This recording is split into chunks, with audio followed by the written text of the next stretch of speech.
लोग को मैं जो है आरबीआई और बैंक के बारे में पहले भी डिफाइन कर चुका हूँ डिफाइन दिया हूँ। और नेक्स्ट मैं आपको बता रहा हूँ कि जो है नेशनलाइज्ड बैंक है और वो कब कब हुआ और वो कौन कौन सा बैंक है उसके बारे में मैं बता रहा हूँ। काइंडली उस पर ध्यान दें और सीखें।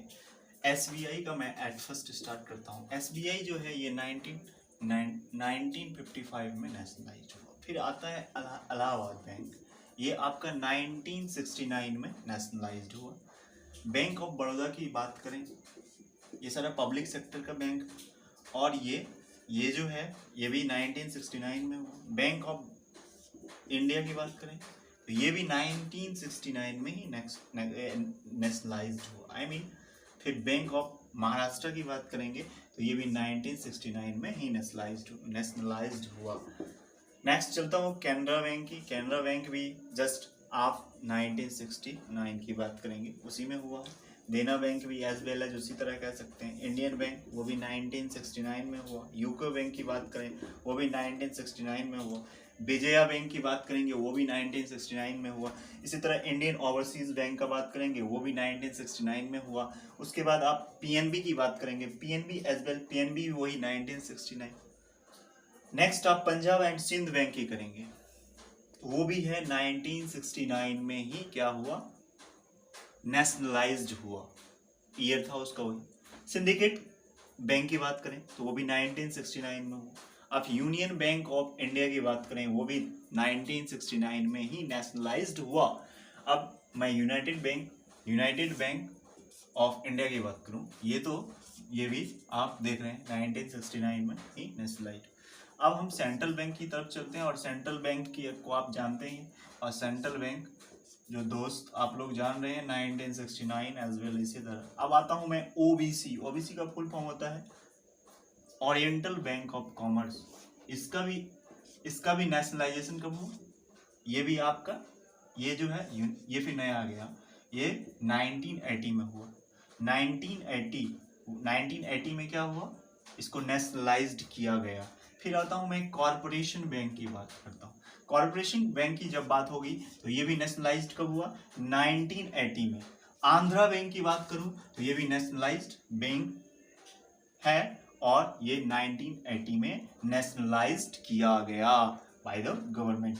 अब मैं आता हूं, नया आप सुने होंगे इंडिया पोस्ट पेमेंट बैंक।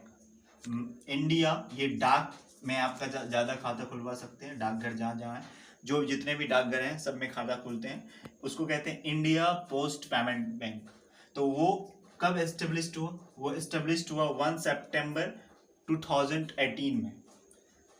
2018 में हुआ, और ये 1 सितंबर को यानी 2018 में इंडिया पोस्ट पेमेंट बैंक। आप किसी भी डाकघर में कहीं भी जिसका डाकघर है वहां पे जाके खाता खुलवा सकते हैं, तो है। और मैं नेक्स्ट जो बात करूंगा वो होगी प्राइवेट सेक्टर की कुछ बैंक। प्राइवेट बैंक की बात करता हूँ।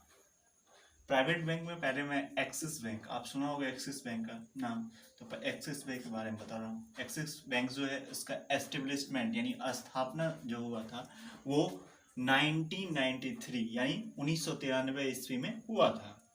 उसके बाद इसका हेडक्वार्टर जो है आपका मुंबई में, कहाँ है, मुंबई में।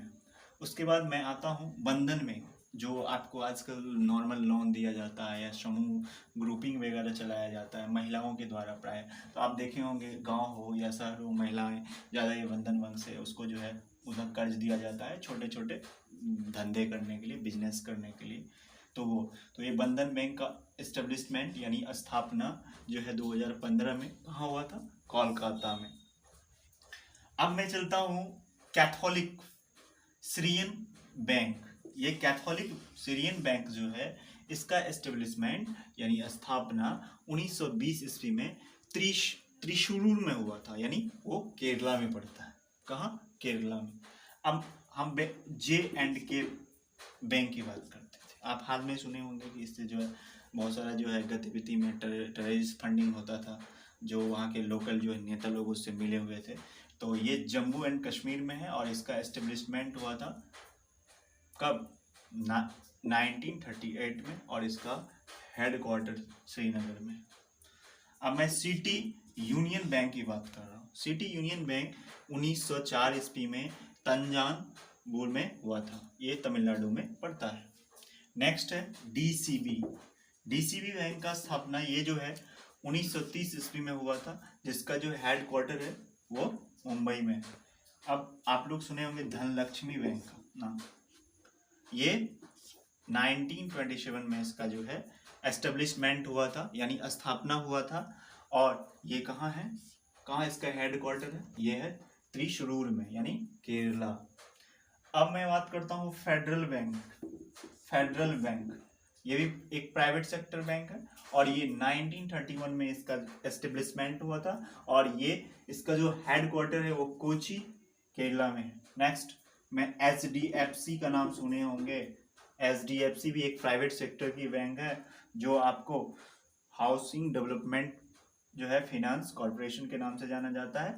और ये बैंक जो है प्राय लोन फिनांस करती है, चाहे आप घर बना रहे हो बड़े पर्पस के लिए, बड़ा सा घर बना रहे हो या कहीं, वो उसके लिए ये फिनांस करती है। तो इसका एस्टेब्लिशमेंट 1994 में हुआ था और ये कहाँ हुआ था, मुंबई में। कहाँ हुआ था भाई, मुंबई में। अब मैं बात करता हूँ ICICI बैंक।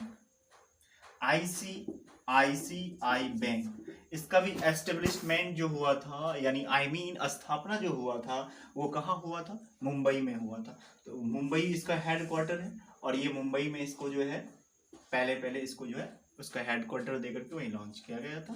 और ये कब हुआ था एस्टेब्लिशमेंट, 1994।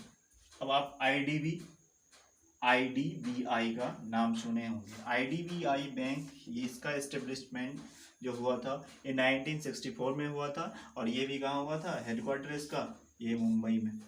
तो मुंबई इसका हेडक्वार्टर हुआ। अब नेक्स्ट चलता हूँ IDFC फर्स्ट बैंक। ये फिलहाल यानी जो है 2015 में इसको मुंबई में लॉन्च किया गया और मुंबई में, तो ये इसका हेडक्वार्टर मुंबई हो गया, एस्टेब्लिशमेंट 2015। इंडसलैंड का नाम सुने होंगे, ये बैंक ये 1994 में हुआ और इसका भी जो है मेन हेडक्वार्टर कहाँ है भाई, ये मुंबई में है। कर्नाटका बैंक के बारे में कह रहा हूँ। इसका एस्टेब्लिशमेंट हुआ 1924 मंगलुरु कर्नाटक, इसका हेडक्वार्टर। कर्नाटका बैंक 1924 मंगलुरु कर्नाटका, ये सारे प्राइवेट सेक्टर के बैंक हैं। अब करूर वैश्य बैंक की बात करें, ये आपका 1916 में इसका एस्टेब्लिशमेंट हुआ, यानी स्थापना हुआ था। कहाँ, करूर कहाँ पड़ता है, तमिलनाडु में। ये भी प्राइवेट सेक्टर के बैंक है। आप महिंद्रा कोटक का नाम सुने होंगे, कोटक महिंद्रा, आनंद महिंद्रा का ही कोटक महिंद्रा बैंक। ये 2003 में मुंबई यानी महाराष्ट्र में इसका जो है हेडक्वार्टर है। 2003 में इसका जो है एस्टेब्लिशमेंट हुआ था या स्थापना हुआ था। आप लक्ष्मी विलास बैंक की बात करें, ये भी जो है 1926 में करूर अभी जस्ट मैंने बताया तमिलनाडु में पड़ता है, करूर में इसकी स्थापना हुई थी और वहाँ उसका हेडक्वार्टर है, कहाँ, करूर में। नैनीताल बैंक ये जो है ये 1922 में इसका जो है एस्टेब्लिशमेंट हुआ। नैनीताल जो है यूके यानी उत्तराखंड में पड़ता है। आरबीएल बैंक का जो है स्थापना 1943 में मुंबई में हुआ। कहाँ, मुंबई, हेडक्वार्टर इसका इसलिए मुंबई है। अब साउथ इंडियन बैंक की बात करूं तो ये 1929 में त्रिशूर में हुआ था, केरला में पड़ता है। तमिलनाडु मर्चेंटाइल बैंक, ये 1921 में टूटुकुडी तमिलनाडु में इसका जो है हेडक्वार्टर है और इसका जो है एस्टेब्लिशमेंट 1921 में। अब लास्ट चलते हैं यस बैंक जो है ये 2004 में एस्टेब्लिशमेंट हुआ था, स्थापना हुआ था और इसका हेडक्वार्टर मुंबई में। ठीक है दोस्त, ये मेरा प्राइवेट सेक्टर का बैंक था। काइंडली इसको जो है आप लोग लाइक करें, शेयर करें, कमेंट करें, सब्सक्राइब करें। Thank you. फिर और नेक्स्ट वीडियो के साथ, तब तक के लिए रहने दीजिए।